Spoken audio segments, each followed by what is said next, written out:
Good morning, everyone. Thanks for tuning in this morning. This is our second week of Family First Aid, and this week we're focusing on moving from destruction to dynamic. Addressing that anger that's in our lives so that way we no longer are being destructive beings, but we're being dynamic examples of God's love in a broken and hurting world. Thank you so much.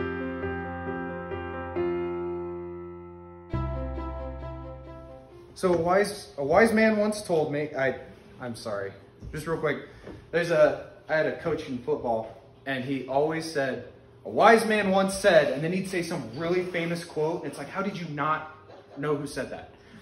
So now I find myself all the time. A wise man once told me that a sermon is really, really good when you know it's going to be a good sermon when it works on you as much as you expect it to work on the people hearing it. And for me, this is one of those sermons. Our verse this morning, as we go through our family first aid, last week we talked about moving out of lies and into disclosure, and acknowledging the lies of this world that we live in. This Sunday, we're moving out of destruction and being dynamic people. So we're going to take a moment this morning and pray over the verse that we're going to focus on. Don't sin by letting anger control you. Don't let the sun go down while you're still angry. For anger gives a foothold to the devil. And take a moment this morning and pray over these two verses and ask God to speak truth into your heart.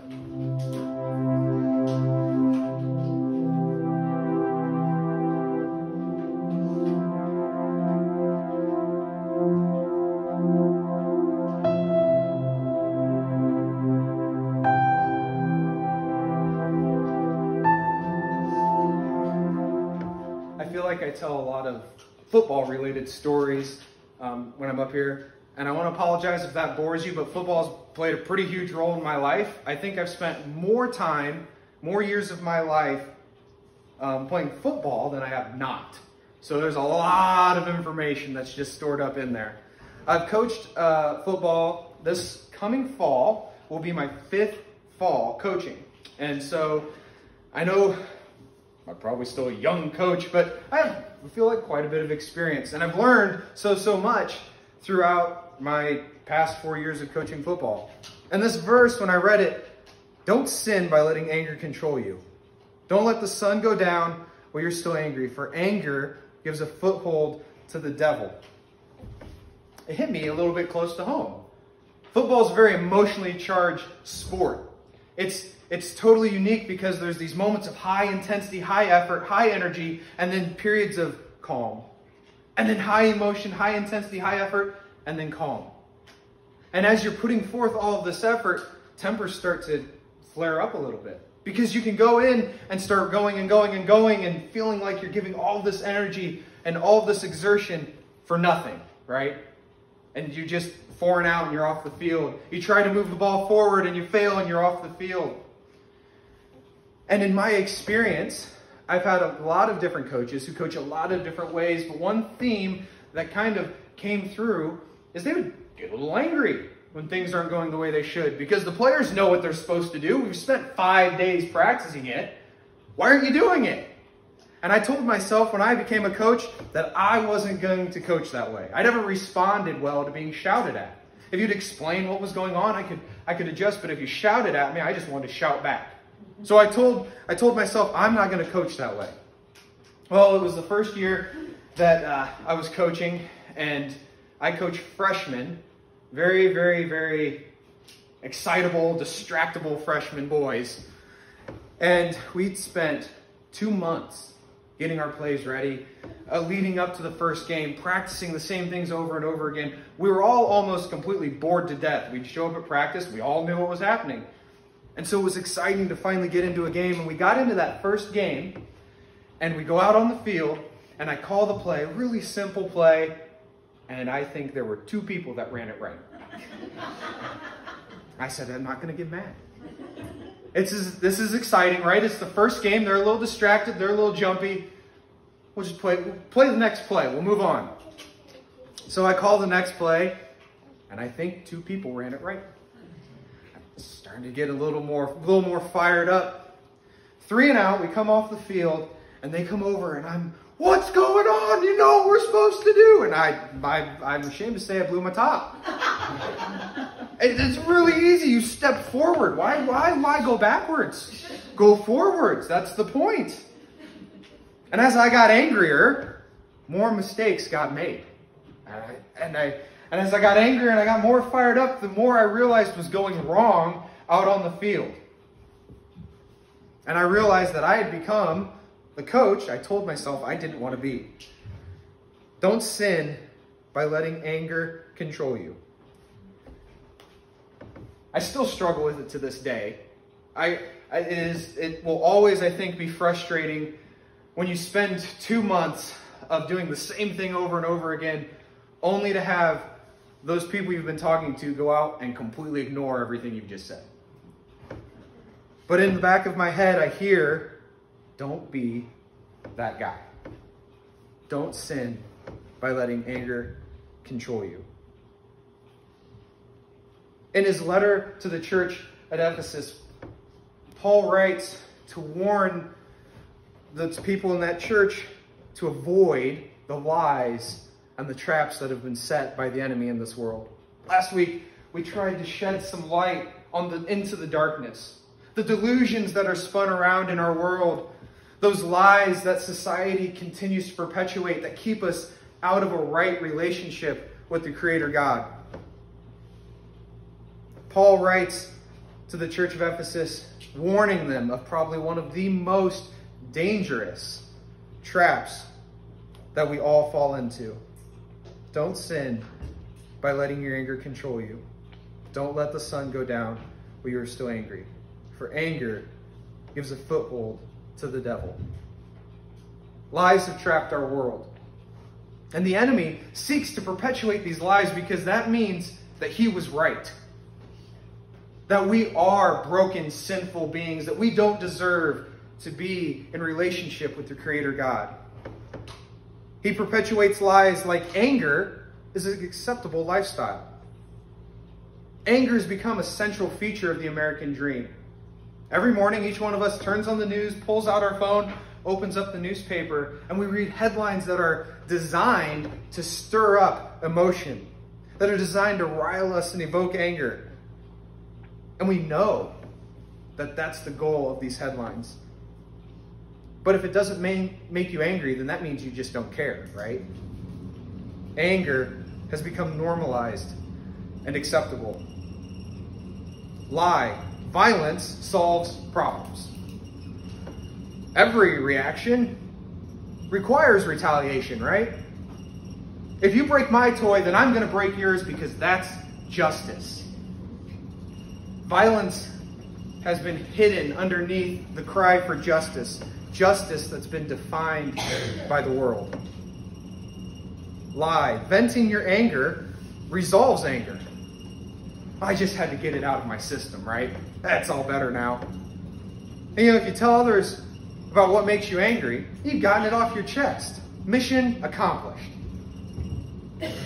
Lie. Holy persons do not become angry. Everyone knows that pastors and priests, holy people don't get angry, right? If you go to church every day, why are you getting angry? Doesn't make any sense. Believing these lies pulls us farther out of relationship with the Creator and deeper into the darkness and delusions of our broken and hurting world. The falsehoods that are perpetuated by our culture, they place focus on the anger itself, and they attach shame and fear to that anger. So that way it becomes a self-feeding fire. We become angry that we're angry. What? Why am I angry? I'm not supposed to do this. And you just build. But anger itself is not the sin. Paul writes, don't sin by letting anger control you. Anger itself is not the sin, but allowing that anger to dictate your actions leads you out of that relationship with the living God. Being controlled by anger pulls your focus off of God and onto the world. As disciples, of Jesus, we are on the front lines of the lies the enemy is trying to feed the world. We're being targeted by these lies to try and pull us out of that relationship with God that we're trying to have. The enemy is at work in the world sowing lies, and our culture is pulling us out of that relationship. But discipleship is calling us to acknowledge these lies, to step into that right relationship. And it is hard because it means you have to put light into the darkness. You have to recognize those lies that the enemy has planted. If we fail to recognize the lies, if we fail to reject those falsehoods the enemy has planted, we will become vulnerable to those dangers that lie just beneath the surface. Don't sin by letting anger control you. Don't let the sun go down while you're still angry, for anger gives a foothold to the devil. When we allow anger to take up residence in our hearts and minds, we open the door to the enemy. And when we open that door, he enters into our hearts and into our relationships with others. The lie, anger is an acceptable lifestyle, allows us to fall into the danger of becoming addicted to anger. We wake up every day seeking things out that make us angry. And rather than being a beacon of God's hope and love, we become a consuming fire that destroys his creation. The lie that violence solves problems leads us into that danger of a wise man once said, "An eye for an eye makes the whole world blind," will we then become wandering through the darkness with no hope of getting out. The lie that venting anger resolves anger leads us into the danger of spreading the fire.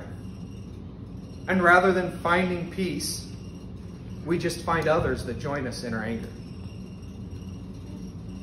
The lie that holy persons do not become angry leads us on the ever so dangerous path to believe that because we have the capacity to be angry, we have no hope of being holy. And it keeps us out of that right relationship with God. When we allow anger to take up residence in our heart and mind, we end up paying a terrible, terrible price. We fall victim to the damaged view of who we are, who others are, and who God is. Anger itself is not the sin, but allowing that anger to take up residence in your heart and mind is, because it takes the place of where the Spirit should be. Don't sin by letting anger control you. Don't let the sun go down while you are still angry, for anger gives a foothold to the devil. Harboring anger in your heart and mind means that that anger is living in the room where God's Spirit should be presiding. But stepping out of the darkness and into the light means shifting our focus from a worldly perspective to a heavenly perspective. And it begins with owning your anger. It begins with speaking spiritual truth into those situations of your life that stir up anger. Speaking spiritual truth into those situations allows you to begin to own and resolve your anger. And you can begin to pursue authentic forgiveness. Another lie of the world is, well, we forgive and forget, and we move on. We don't want to pursue cheap forgiveness.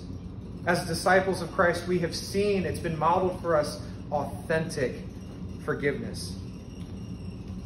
Forgiveness is not about letting yourself or someone else off the hook for any wrongdoings. But authentic forgiveness is about letting go of the right to retaliate. In authentic forgiveness, you give your anger over to God. Now, it's probably a little cliche. Oh, here we go. Give your anger over to God. But it's more than a spiritual platitude. It's more than church speak.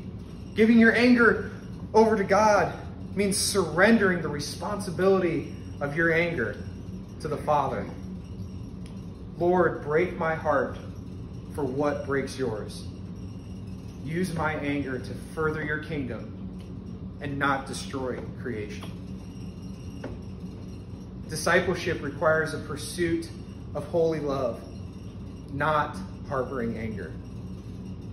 Stepping out of the darkness and into the light means preparing a place in our heart for holy love and relinquishing that anger over to God. By stepping out of the lies of our world and into the truth of the living God, it means that we can stop being destructive beings and start being dynamic representations of God's love. Since you have heard about Jesus and have learned the truth that comes from him, throw off your old sinful nature and your former way of life, which is corrupted by lust and deception. As disciples of Jesus, we look to him to be our model. Not only is he our salvation and hope, but he is a perfect representation of what it means to live in right relationship with the living God. As we put behind us the lies of the world, we look to the Messiah for truth. And the truth is that anger itself is not the sin, but allowing it to take up residence in your heart and mind is. Jesus lived in perfect relationship with God. He allowed the Spirit to take up residence in his heart and to guide his actions. Looking to Jesus as our model and teacher reveals to us the spiritual truth that those things that anger God should anger the person who is in right relationship with the living God.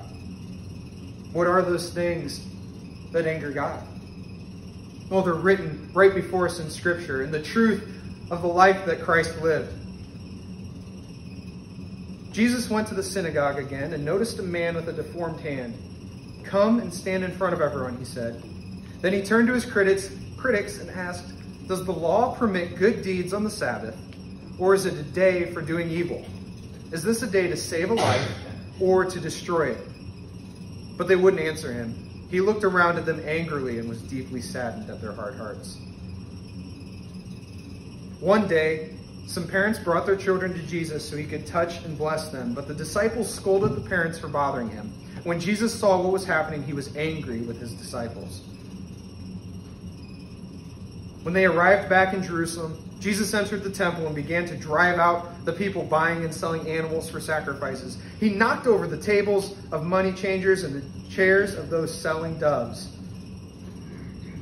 prioritizing religious tradition over healing of the hurting and broken, abuse and neglect of the innocent, and using religion as a path to wealth and power. These are the things that anger the living God. As you grow in your discipleship, you'll begin to align your heart and mind with God's heart and mind. And in doing so, you will be stirred by what stirs God.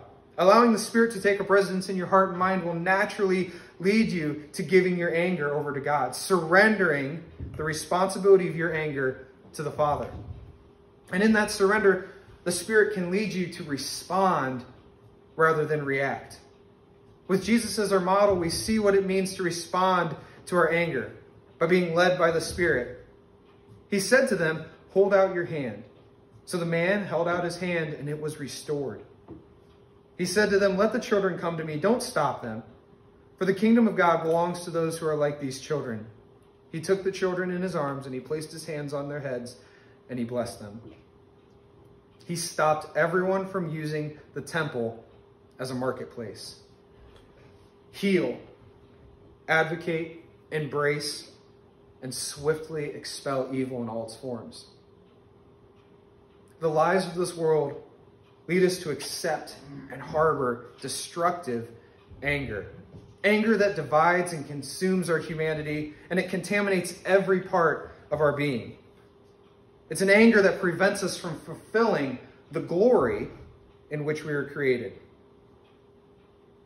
The truth revealed in Christ breaks through the darkness to guide us on a path of dynamic restoration, where the anger serves as a signal of injustice and a motivator for unity. Don't sin by letting anger control you. Don't let the sun go down while you're still angry, for anger gives a foothold to the devil. Discipleship is hard. I said it last week. Jesus is Lord is not just a statement of belief.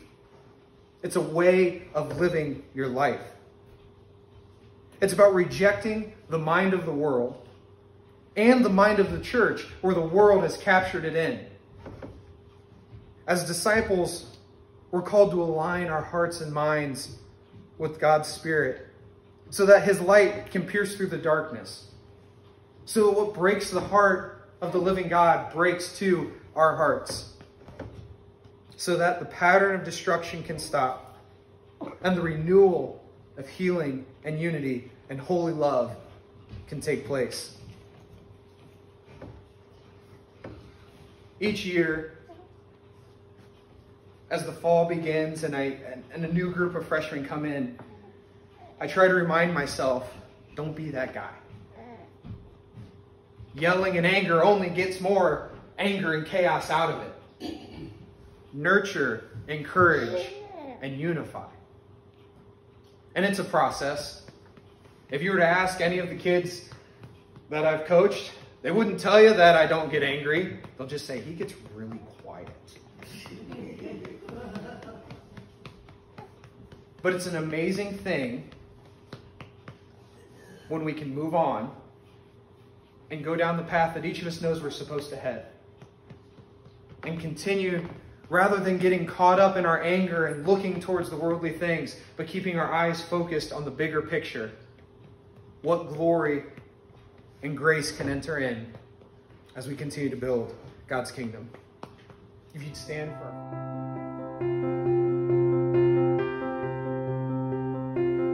Again, thank you so much for tuning in this week, guys. May you go out this week changed. And rather than having anger filling that hole and room in your heart, God's love and his Spirit overflows out of you so you can be an example of his dynamic love and restoration in a broken and hurting world. Thank you so much, guys. We'll see you next week.